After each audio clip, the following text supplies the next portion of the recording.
الحمد لله رب العالمين. أشهد أن لا إله إلا الله وحده لا شريك له، وأشهد أن سيدنا ومولانا محمدا عبده ورسوله، صلى الله تبارك وتعالى عليه وعلى آله وأصحابه وذرياته أجمعين. أما بعد، فعن زيد بن طلحة رضي الله تعالى عنه قال قال رسول الله صلى الله تعالى عليه وسلم: إن لكل دين خلقا، وخلق الإسلام الحياء، أو كما قال صلى الله عليه وسلم. محترم بھائیوں اور بزرگوں، ہمارا جو دین ہے، دین اسلام، یہ ساری اچھائیوں کا مجموعہ ہے. جیسے ایک گلدستہ ہوتا ہے، اس میں طرح طرح کے پھول ہوتے ہیں مختلف رنگوں کے، اور ان سب کو یکجا کر دیا جاتا ہے تو دیکھنے میں بڑا ہی جاذب نظر معلوم ہوتا ہے. اسی طرح دین اسلام بھی تمام اچھائیوں کا بہت ہی شاندار گلدستہ ہے. جتنی بھی اچھائیاں، اچھی عادتیں، اچھے اخلاق کائنات میں پائے جا سکتے ہیں، وہ سب اس دین میں جمع ہے. اور سرور عالم حضرت محمد مصطفیٰ صلی اللہ تعالی علیہ وسلم سب سے بہترین اخلاق پر آپ کی تخلیق ہوئی. قرآن پاک میں آپ کو خلق عظیم کا حامل قرار دیا گیا ہے. انک لعلی خلق عظیم. اور خود پیغمبر علیہ السلام نے فرمایا کہ بعثت لأتمم مکارم الاخلاق، کہ مجھے دنیا میں بھیجا ہی گیا ہے اسی مقصد سے تاکہ اخلاق فاضلہ کو اپنے آخری تکمیل تک پہنچا دوں. تو دین اسلام ساری اچھائیوں کا مجموعہ ہے، لیکن جو گلدستہ ہوتا ہے پھولوں کا، اس میں بھی کوئی پھول زیادہ نمایاں نظر آتا ہے. پھول سب ہوتے ہیں مگر کوئی زیادہ ممتاز معلوم ہوتا ہے کہ جس پر نظر جم جاتی ہے کہ بھائی اس پھول نے تو گلدستے کو 4 چاند لگا دیے، ایسا شاندار پھول ہے.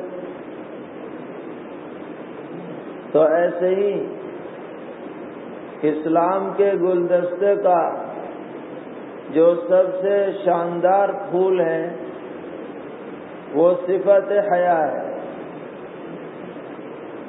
اسی بات کو پیغمبر علیہ الصلوۃ والسلام نے اس حدیث میں ارشاد فرمایا کہ ان لکل دین خلقا وخلق الاسلام الحیاء، کہ ہر دین کی ایک خاص ممتاز صفت ہوتی ہے، عادت ہوتی ہے، خلق ہوتا ہے، اور اسلام کی سب سے ممتاز جو صفت ہے وہ حیا ہے۔ اور ایک دوسری روایت میں پیغمبر علیہ السلام نے فرمایا کہ حیا اور ایمان کا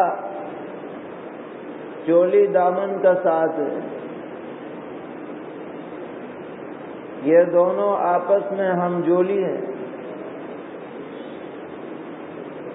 ان الحیاء والایمان قرانا، یعنی بہت ہی پکی دوستی ہے حیا اور ایمان کی۔ فرمایا اتنی پکی دوستی ہے کہ اذا رفع احدهما رفع الاخر، اگر ایک چلی جائے ان میں سے تو دوسری بھی چلی جاتی ہے، یعنی اگر حیا رخصت ہو جائے تو ایمان بھی رخصت ہو جاتا ہے رفتہ رفتہ، اور ایمان نہ رہے تو حیا بھی نہیں رہتی۔ اتنا پکا ربط اور جوڑ ہے اس صفت کا اسلام سے اور اہل اسلام۔ حیا کسے کہتے ہیں؟ تو اس کے 3 مراتب ہیں۔ ایک تو ہے حیا طبعی، جو اللہ تعالی نے ہر انسان کی طبیعت میں یہ بات رکھی ہے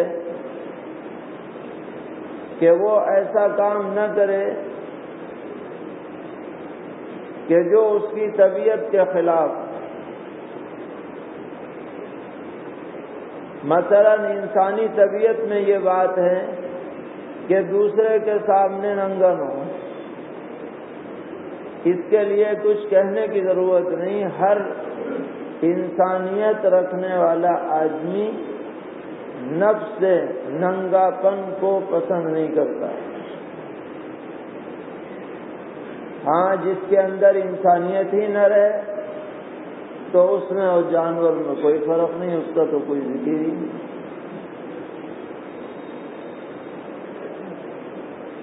دوسرا مرتبہ ہے حیا عرفی،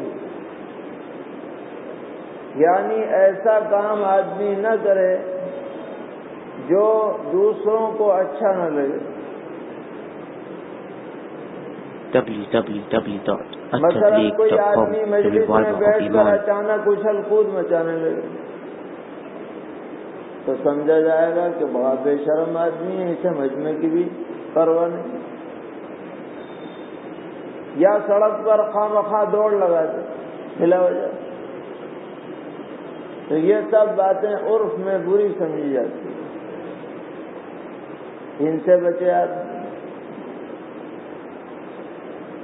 تو ان باتوں سے تو لوگ بچتے ہی ہیں۔ اصل چیز کیا ہے جو شریعت کے پیش نظر ہے؟ وہ تیسری چیز ہے، وہ یہ ہے کہ آدمی حیا شرعی کو اختیار کرے۔ حیا شرعی کا مطلب یہ ہے کہ ہر اس کام سے بچے جو اللہ کی ناراضگی کا سبب ہے، اللہ سے شرم کرے کہ اللہ تعالیٰ مجھے دیکھ رہے ہیں، وہ میرے ہر عمل سے واقف ہیں، وہ مجھے پکڑ کرنے پر سزا دینے پر قادر ہے، میں ایسا کوئی کام نہ کروں جس سے اللہ ناراض ہو جائے، میں اللہ کو کیا منہ دکھاؤں گا، ہر وقت یہ جذبہ آدمی میں رہے۔ یہ ہے اصل میں حیا شرعی، اور یہ شامل ہے ہر برے کام سے رکنے، ہر برے کام سے رکنے میں یہ حیا شرعی سب سے بڑا کردار ادا کرتی ہے۔ آدمی اگر حیا شرعی رکھتا ہے تو کوئی گناہ کرنے کے قریب نہیں جائے گا، کیونکہ اس کے دل میں حیا موجود ہے، اسے شرم آئے گی گناہ کرتے ہوئے۔ کوئی فرض نہیں چھوڑے گا اسے شرم آئے گی فرض کو چھوڑتے ہوئے، شریعت کی کسی حد سے آگے نہیں بڑھے گا، اس کی یہ صفت اسے دائرے شریعت میں رکھنے پر آمادہ کرے گی۔ یہ اصل میں مطلوب۔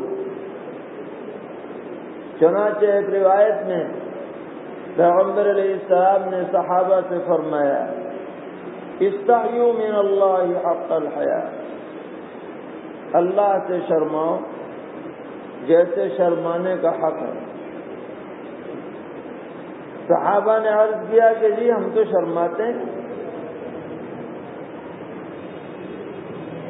اللہ سے حیا کرتے ہیں ہم۔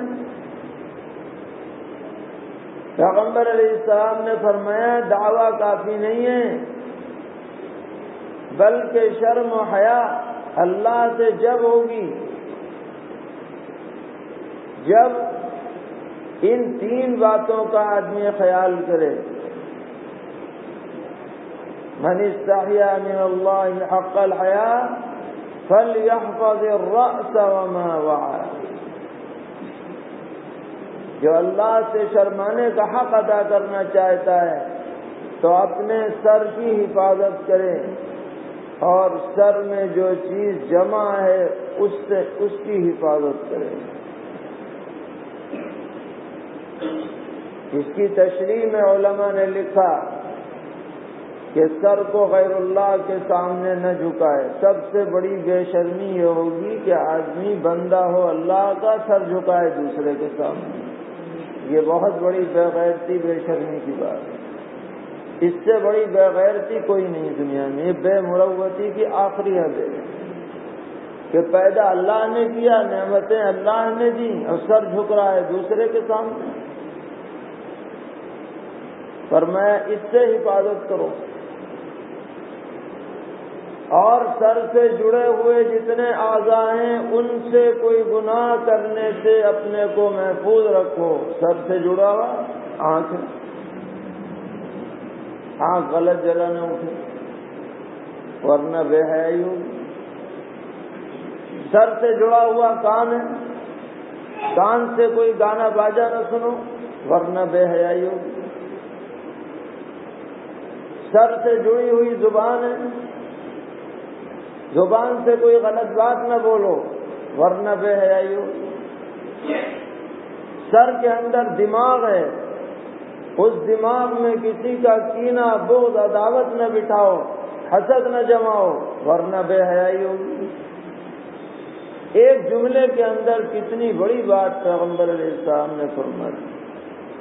یہ جامعیت ہے کلام کی کہ فَلْيَحْفَظِ الرَّأْسَ وَمَا وَعَى،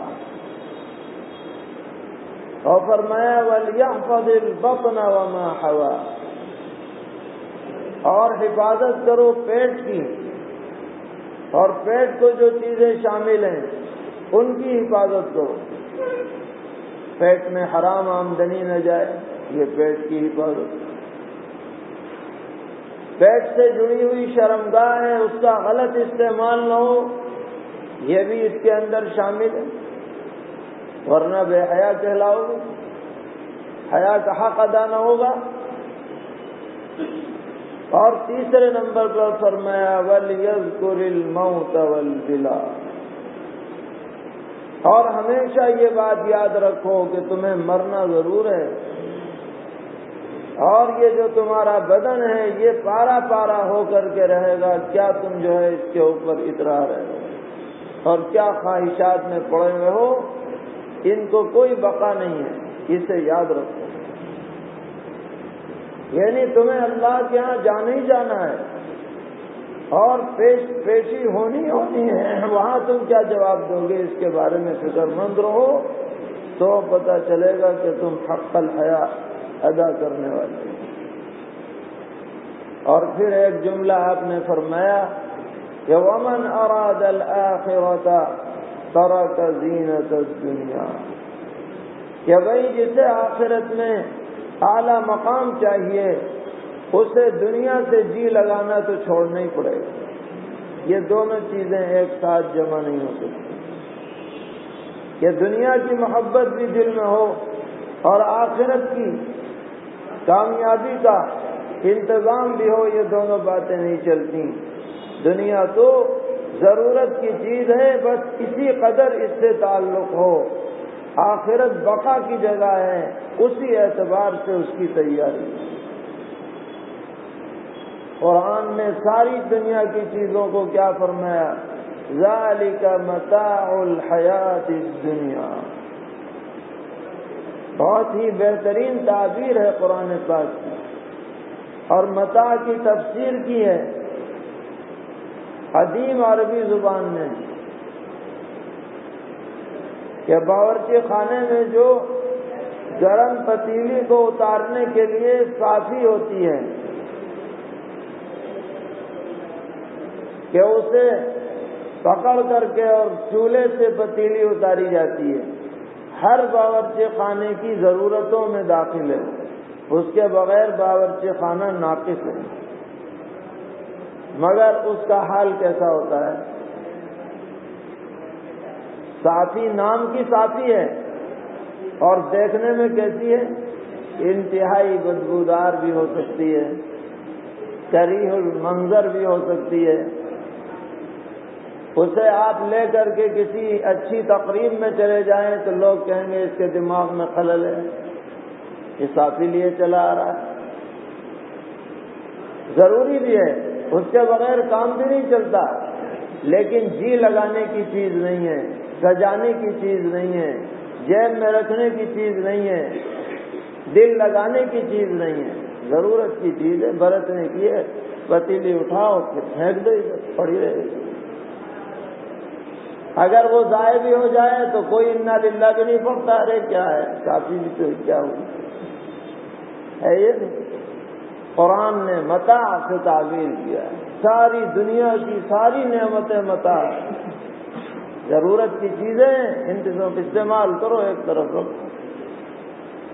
من اراد الآخرۃ ترک زینۃ الدنیا، جو ان جذبات کے ساتھ زندگی گزارے گا تو من فعل ذلک فقد استحیا من اللہ حق الحیاء، یہ مل گئی سمجھ کہ جو اس طرح رہے گا، سر کی حفاظت، آنکھوں کی حفاظت، کانوں کی حفاظت، زبان کی حفاظت، دل دماغ کی حفاظت، شرمگاہ کی حفاظت، حرام آمدنی سے حفاظت، آخرت کی فکر ہر وقت سوار، اس کی تیاری کا جذبہ، یہ ہے اصل میں ایمان کی صفت، یہ ہے اصل میں اسلام کی ممتاز صفت۔ ہر مسلمان کو اللہ تعالیٰ ایسے ہی دیکھنا چاہیے۔